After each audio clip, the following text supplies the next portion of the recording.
Halo guys, balik lagi dalam channel gua. Guys, untuk video gua hari ini, gua ingin menceritakan kisah yang cukup menyedihkan tentang seorang wanita muda yang telah hamil 6 bulan ditemukan di bawah jembatan di daerah Ponorogo. Mirisnya, pelaku yang tega melakukan hal seperti itu adalah kekasihnya sendiri, dan dia pun dikenal sebagai playboy. Bagaimana kisahnya? Yuk kita simak videonya.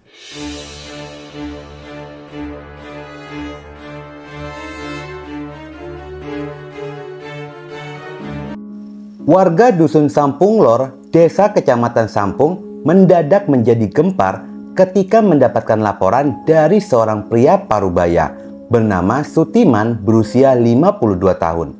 Sutiman menjelaskan kronologi awalnya dia sedang mencari rumput pada jam 12.30 siang harinya di sekitaran bawah jembatan Galok penghubung Ponorogo Magetan. Pekerjaannya pun terhenti ketika dia mendapati ada sosok tubuh tergeletak di bawah jurang jembatan Ponorogo tersebut. Dengan penuh rasa penasaran, dia pun melangkahkan kakinya perlahan demi perlahan dan mendekati sosok tubuh tersebut.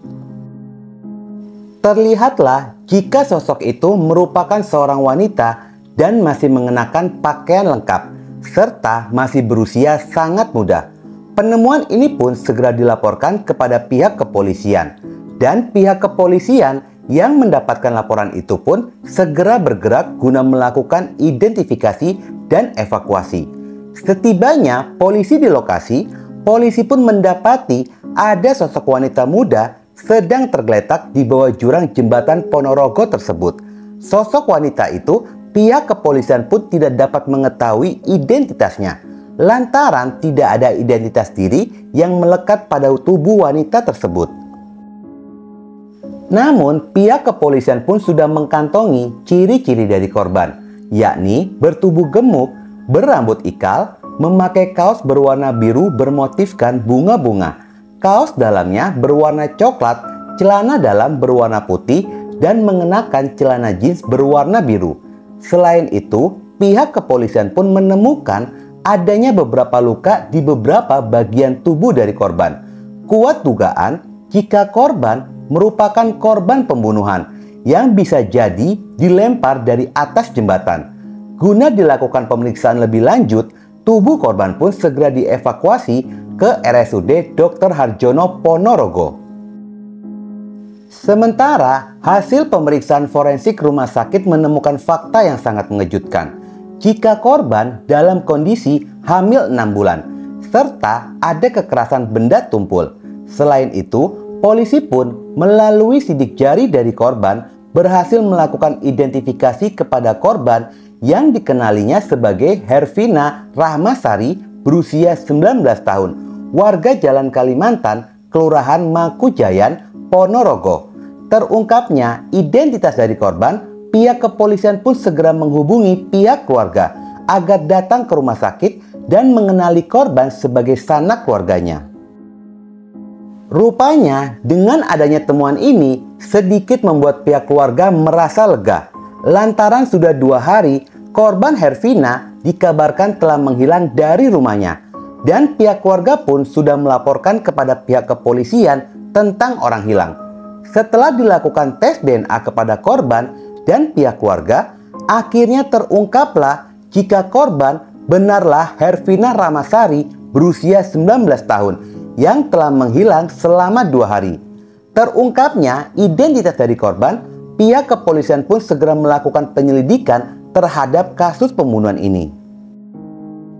Pihak keluarga selaku kakak dari korban bernama Andik Prasetyo menceritakan pada tanggal 22 Juli 2019 sore harinya, adiknya berpamitan akan pergi ke rumah temannya. Namun hingga malam harinya, adiknya pun tidak kunjung pulang ke rumah, dan hal itu tidak pernah dia lakukan sebelumnya. Pada malam itu, Andik pun sempat mengirimkan pesan WhatsApp kepada adiknya, namun tidak direspon olehnya. Pesan itu pun baru ada balasan pada keesokan harinya, hari Selasa, tanggal 23 Juli 2019, jam 05.49 pagi harinya. Di dalam pesan itu, korban mengatakan jika dirinya sedang tidur di rumah temannya. Namun pihak keluarga pun merasa curiga lantaran bahasa di dalam pesan itu bukanlah bahasa dari korban. Sementara ponsel korban pun aktif terakhir pada jam 06.49.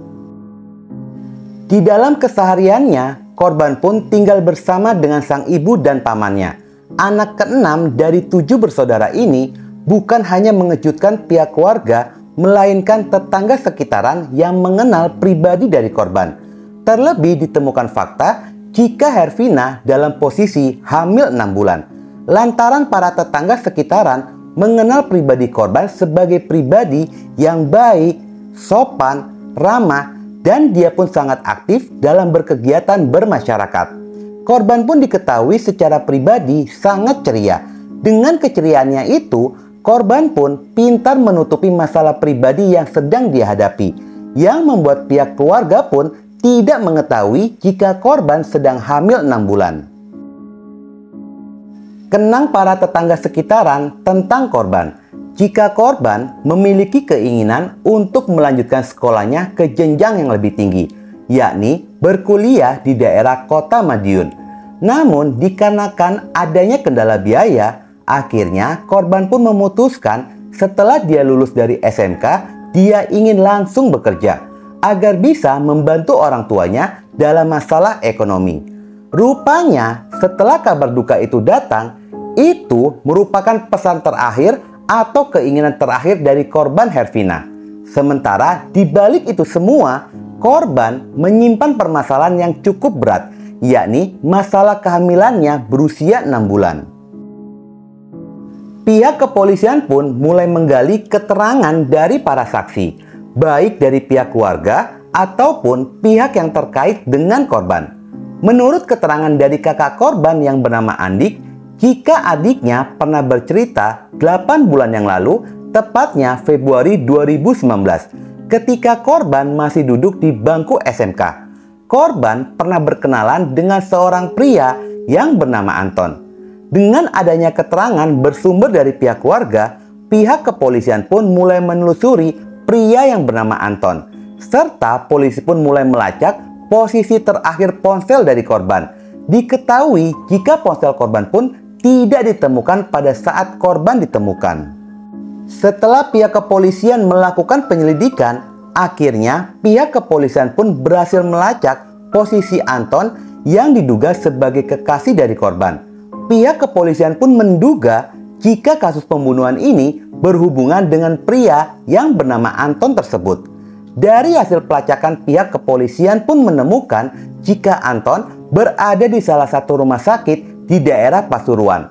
Khawatir buruannya akan lepas, pihak kepolisian pun segera bergerak dan melakukan penangkapan. Pada saat Anton ditangkap oleh pihak kepolisian, Anton sedang berada di rumah sakit menjaga istrinya yang sedang sakit. Diketahui jika Anton memiliki nama asli yakni Joko Hermanto berusia 25 tahun. Tahun di tadi di Porong. Di Porong. Kapan tahun biro? 2000. Aku dulu anak-anak, Pak. Tahun biro.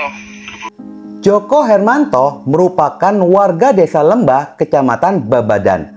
Dari hasil interogasi itulah pelaku Joko mengakui perbuatannya yang tega telah melakukan pembunuhan kepada kekasihnya sendiri, di mana Joko mengakui jika telah menjalin hubungan pacaran dengan korban sejak Februari 2019 ketika korban masih duduk di bangku SMK. Di dalam hubungan pacaran itu, pelaku dan korban pun sudah berkencan yang mengakibatkan korban hamil. Lantaran pelaku ini tidak berniat serius kepada korban, pada bulan Maret 2019, pelaku memutuskan untuk menikahi wanita lain. Korban yang posisinya sedang hamil terus-menerus mendesak pelaku untuk bertanggung jawab dan menikahinya. Pada awalnya, pelaku pun terus menghindar dan selalu beralasan agar korban tidak terus mendesaknya. Tetapi dikarenakan usia kehamilan pun semakin membesar hingga berusia 6 bulan, korban pun semakin terus-menerus mendesak pelaku untuk bertanggung jawab dan segera menikahinya. Dikarenakan khawatir ketahuan oleh sang istri, Pelaku pun merencanakan untuk menghilangkan nyawa dari korban. Pelaku pun segera berpikir lalu merencanakan lokasi di mana pelaku akan menghabisi nyawa dari korban. Hingga akhirnya pembunuhan itu pun dilakukan. Pelaku menghubungi korban, lalu mengajaknya untuk bertemu. Korban diajak terlebih dahulu ke Telaga Sarangan, Kabupaten Magetan, di mana sebelum pertemuan itu, pelaku sempat mampir ke apotik untuk membeli sarung tangan. Ketika sudah tiba di Telaga Sarangan, ternyata lokasi itu pun ramai pengunjung. Rencana pembunuhan itu pun urung dilakukan oleh pelaku. Saat pulang kembali ke Ponorogo, pelaku dan korban berboncengan dalam satu motor.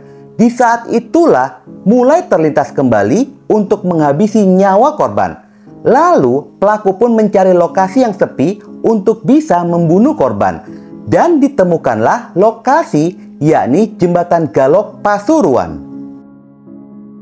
Pelaku Joko menghentikan laju motornya dengan alasan ingin buang air kecil. Diam-diam pelaku pun memakai sarung tangan yang telah dia beli. Dari belakanglah pelaku menggenggam leher dari korban.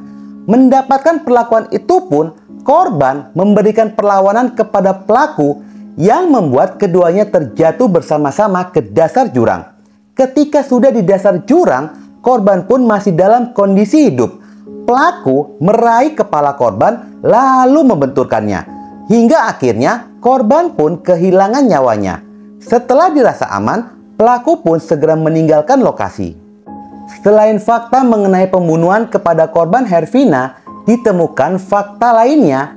Rupanya pelaku ini seorang residivis pada kasus tindakan kekerasan kepada teman dekat wanitanya dan pernah ditahan pada tahun 2012 lalu bebas pada tahun 2018. Dengan kata lain, pelaku ini telah memiliki rekor suka kasar kepada wanita. Selain itu, ditemukan fakta jika pelaku merupakan seorang playboy di mana selain istri dan korban yang dia kencani, pelaku pun masih memiliki 5 wanita yang telah dia kencani dan menjadi kekasihnya, salah satunya TKI yang bekerja di Taiwan. Tidak hanya itu saja, motor yang digunakan oleh pelaku merupakan uang hasil pemberian dari salah satu kekasihnya. Di dalam kesehariannya, pelaku Joko merupakan seorang pedagang sayuran. Namun, di dalam penyelidikan polisi melihat jika pelaku mengalami gangguan pada kepribadiannya, lantaran dia tidak merasa bersalah telah melakukan perbuatan yang melanggar norma dan hukum. Pelaku Joko digolongkan dalam tipe pria yang kesulitan untuk mengendalikan diri, sehingga ketika dia melakukan pembunuhan kepada korban, dia tidak memiliki perasaan bersalah sedikit pun.